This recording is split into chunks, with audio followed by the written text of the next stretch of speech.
These were never set very well. They've gotten a little bit loose. What I'm doing is making sure this is down below the soil, and that's what the post driver's for.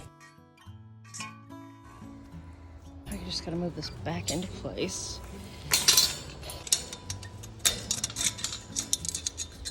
Yeah, these are kind of a pain in the butt.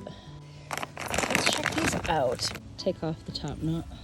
Slide this onto your T-post.